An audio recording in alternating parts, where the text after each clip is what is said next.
Hello friends, मैं मनीष अग्रवाल आपका स्वागत करता हूं आपके इस यूट्यूब चैनल के अंदर। दोस्तों, आज का हमारा टॉपिक है कि प्रॉपर्टी की सेल के ऊपर किस तरीके से हमें इनकम टैक्स देना होगा। तो चलो दोस्तों, इस पॉइंट को हम आगे बढ़ाते हैं। तो प्रॉपर्टी के ऊपर, सेल के ऊपर इनकम टैक्स कैलकुलेट करने के लिए मैं इसको दो टुकड़ों में डिवाइड करता हूँ कि पहली बात प्रॉपर्टी 2001 से पहले की खरीदी हुई है, दूसरी बात प्रॉपर्टी 2001 के बाद खरीदी। पहले पॉइंट पे आते हैं, प्रॉपर्टी अगर 2001 से पहले की खरीदी हुई है। दोस्तों, अगर 2001 से पहले की प्रॉपर्टी खरीदी हुई है तो आपको ज़्यादा लोड लेने की ज़रूरत नहीं है। आपको सिर्फ ये देखना है कि 2001 के अंदर उस प्रॉपर्टी का वैल्यूएशन क्या था, यानी उस प्रॉपर्टी की 2001 के अंदर मार्केट वैल्यू क्या थी।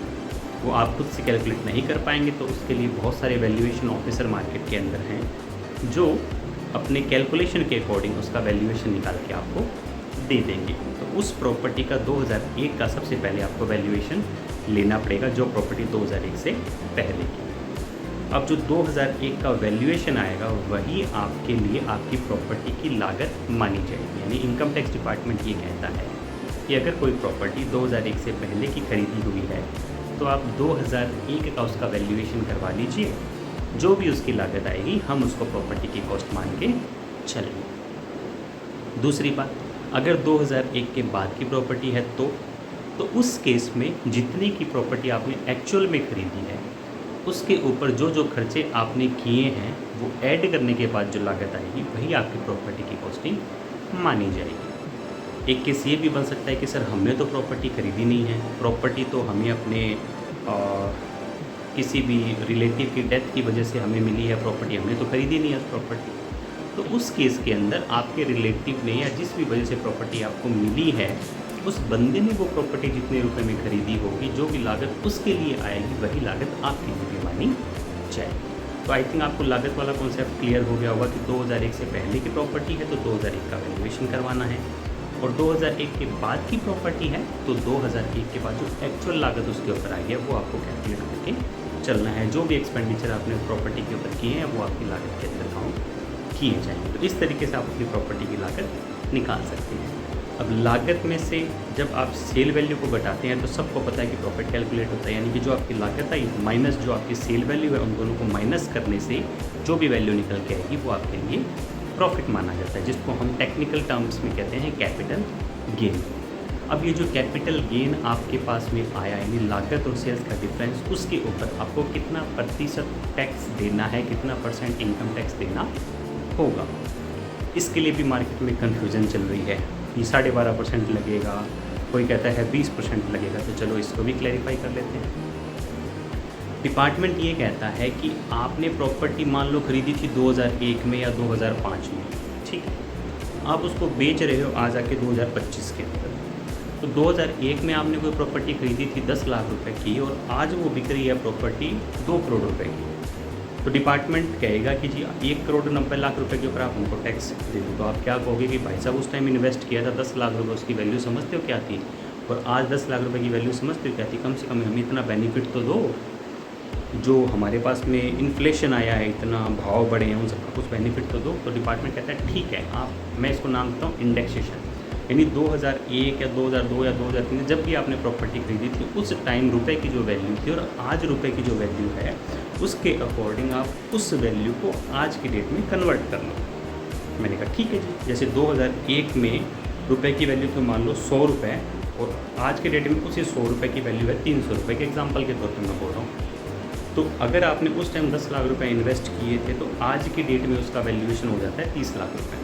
तो डिपार्टमेंट ने इस तरीके से आपको एक बेनिफिट दिया है जिसको हम बोलते हैं इंडेक्सेशन ऑफ कॉस्टिंग, यानी कि उस टाइम की वैल्यू को आप आज की वैल्यू में कन्वर्ट करके उसे अपनी लागत मानिए और उसे सेल्स वैल्यू में से माइनस कर दीजिए, तो जो बचेगा उसको हम बोलेंगे प्रॉफिट। इसको बोलते हैं इंडेक्स्ड करने के बाद में आपकी प्रॉपर्टी के ऊपर प्रॉफिट बना, यानी कि इन्वेस्टेड वैल्यू को आप आज की वैल्यू में लेके आए, वो आपकी एक्चुअल लागत होगी, उसमें से आपने माइनस किया आज की वैल्यू का सेल प्राइस, तो वो आपके लिए आ गया आज का प्रॉफिट। आप उसके ऊपर आप टैक्स दे दीजिए।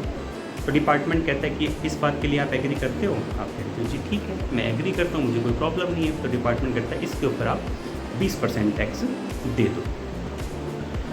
अच्छा जी, 20% टैक्स हमें देना पड़ेगा कब? जब हमने उस वैल्यू को आज की वैल्यू में कन्वर्ट किया, यानी कि इंडेक्सेशन किया उस वैल्यू का आज की वैल्यू में, और तब जो प्रॉफिट आया उसके ऊपर हमको 20% टैक्स देना है।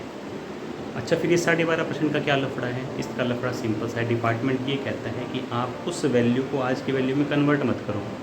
जो आपकी वैल्यू थी वो आपको ध्यान है, उस वैल्यू में से आज की वैल्यू को माइनस कर दो, और जो भी प्रॉफिट आए उसके ऊपर आप 12.5% दे दो। यानी आपके पास में दो ऑप्शन आ गए। पहली बात, उस वैल्यू को आज की वैल्यू में कन्वर्ट करो, उसमें से सेल्स वैल्यू माइनस करो, तो जो प्रॉफिट आएगा उसके ऊपर तो 20% दे दो। अगर आप 20% नहीं देना चाहते, आप 12.5% देना चाहते हो, तब आपको क्या करना होगा? उस केस में आप उस वैल्यू को कन्वर्ट मत करो और आज की वैल्यू में से माइनस करो। जो वैल्यू आएगी उस वैल्यू के ऊपर आप अपना टैक्स देके चल सकते हो। आप उसके ऊपर 12.5% टैक्स दे दो। यानी कि अगर आपने इंडेक्सेशन किया तो 20%, इंडेक्सेशन नहीं किया तो 12.5% टैक्स आप दे सकते हो।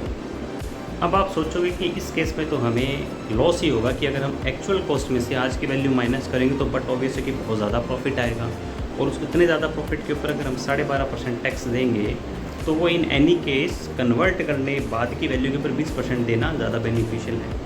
ऐसा नहीं है दोस्तों। अगर आपने रिसेंट में कोई प्रॉपर्टी खरीदी है 2-3 साल पहले ही, तो उस केस के अंदर आपके लिए 12.5% बेनिफिशियल रह सकता है, क्योंकि हो सकता है 2-3 सालों के अंदर इतना वैल्यू में एप्रिसिएशन ना आया हो। तो जहां आपकी प्रॉपर्टी बहुत पुरानी होगी वहां आपको 20% ऑप्ट करना फ़ायदेमंद रह सकता है। लेकिन अगर आपने 2-3 साल 4 साल पहले अगर किसी प्रॉपर्टी को ख़रीदा होगा तो वहाँ पे आई थिंक आपका 12.5% बेनिफिशियल रहेगा। तो ये आपके ऊपर डिपेंड करता है। आप पहले कैलकुलेट करो आराम से, 12.5% अच्छा है कि 20% अच्छा है, उसके अकॉर्डिंग आप ऑप्ट करके अपना कैपिटल गेन टैक्स दे दो।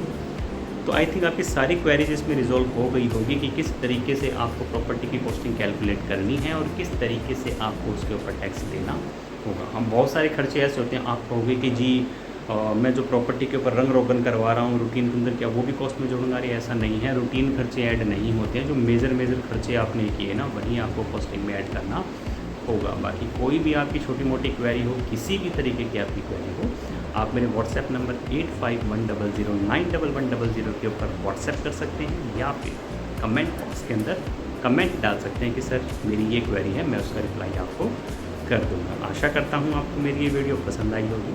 अगर आपको कुछ भी जानकारी चाहिए तो आप कमेंट बॉक्स में डाल सकते हैं। Thank you.